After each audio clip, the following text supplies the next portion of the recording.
இந்த ரொம்ப இம்பார்ட்டன்ட் ஆர்டரை நல்லபடியா முடிச்சு கொடுப்பேன்னு எனக்கு கான்ஃபிடன்ஸ் கொடுத்த அன்புக்கு நான் முதல்ல தேங்க்ஸ் சொல்லணும். தேங்க்ஸ் அன்பு. இப்ப நான் போட்டிக்கு வரேன். போட்டியை நான் நேத்து அனௌன்ஸ் பண்ணும்போது இது இவ்ளோ த்ரில்லிங்கா இருக்கும்னு நான் நினைச்சு கூட பார்க்கல.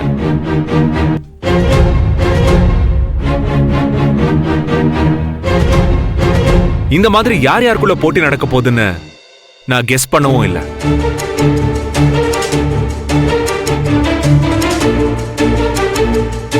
இந்த போட்டியை ஸ்டார்ட் பண்ணதும் டோட்டலாவே இது உஷா பக்கம் தான் இருந்துச்சு. உஷாவும் ஃபுல் லீடிங்ல இருந்தாங்க. ஆனா இன்டர்வலுக்கு அப்புறம் ஒரு பெரிய ட்விஸ்ட் நடந்துச்சு. ஆனந்தி கொஞ்சம் கொஞ்சமா முன்னுக்கு வந்து இந்த போட்டி உஷா வர்சஸ் ஆனந்திங்கிற மாதிரி போக ஆரம்பிச்சது.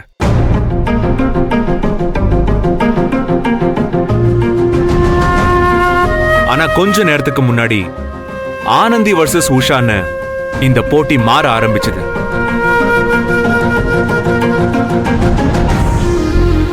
உஷா, நீங்க ரொம்ப நல்லா ஹார்ட் ஒர்க் பண்ணீங்க. ஆனா ஆனந்தி அதை விட பிரமாதமா ஹார்ட் ஒர்க் பண்ணி ஆனந்தி கடைசி நேரத்துல டார்கெட்டை அச்சீவ் பண்ணிட்டா.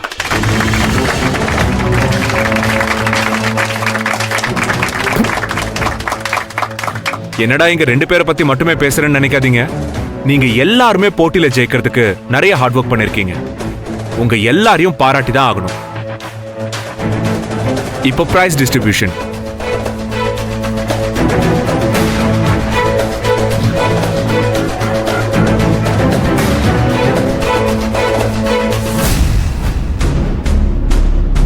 நான் அனௌன்ஸ் பண்ண மாதிரி 7 lakhsக்கான டிடி இது. ஆனந்திக்கு இந்த 7 லட்சம் ரூபாய் டிடிய நான் கொடுக்க போறேன்.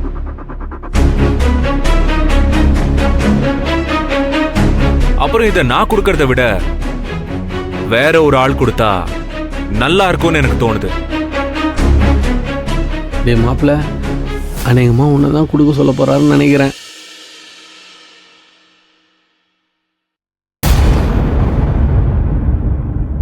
ஆக்சுவலி ஒரு ஆள் இல்ல, 2 பேர்.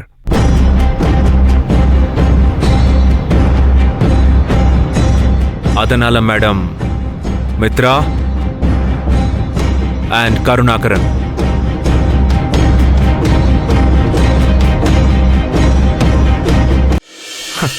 எப்பவுமே நம்மளை எதிர்க்கிறவங்க முன்னாடி ஜெயிச்சு காமிக்கிறது தான் நமக்கு பெரிய வெற்றி. ஆனந்தி, அதை எனக்கு ப்ரூவ் பண்ணி காமிச்சிட்ட. சோ இந்த பிரைஸ் அமௌண்ட மித்ரா கருணாகரன் கையால வாங்குறது தான் உனக்கு பெருமை.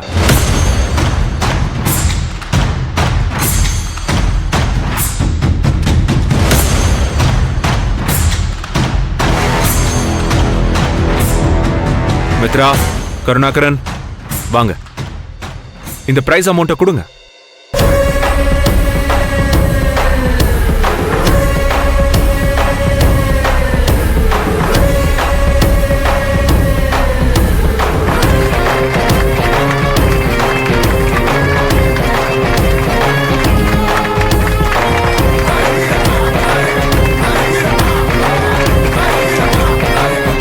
ஆனந்தி, உடம்பு சரியில்லாம கை கால்ல அடிபட்டு ரொம்ப கஷ்டப்பட்டு இந்த போட்டியில நீ ஜெயிச்சிருக்க. நிச்சயமா ஒரு இன்ஸ்பிரேஷனா இத பல பேர் எடுத்துக்க வேண்டியிருக்கு.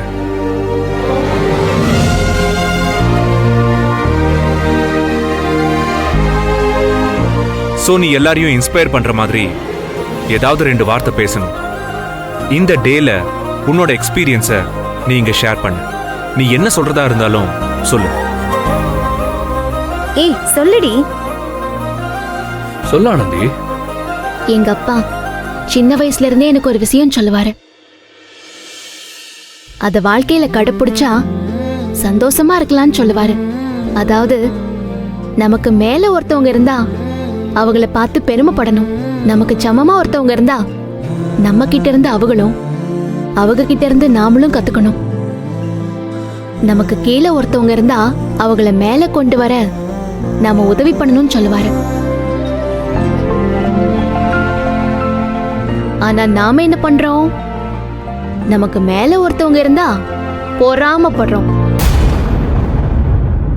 நமக்கு சமமா ஒருத்தவங்க இருந்தா அவங்க கூட போட்டி போடுறோம். நமக்கு கீழே ஒருத்தவங்க இருந்தா அவங்கள உதாசீனப்படுத்துறோம். இந்த மாதிரிலாம் செய்யாம என் அப்பா சொன்ன மாதிரி வாழ்க்கையை வாழ்ந்தோம்னா இந்த உலகத்துல இருக்கிற எல்லாருமே ரொம்ப சந்தோஷமா இருப்பாங்க. Well said Anandhi.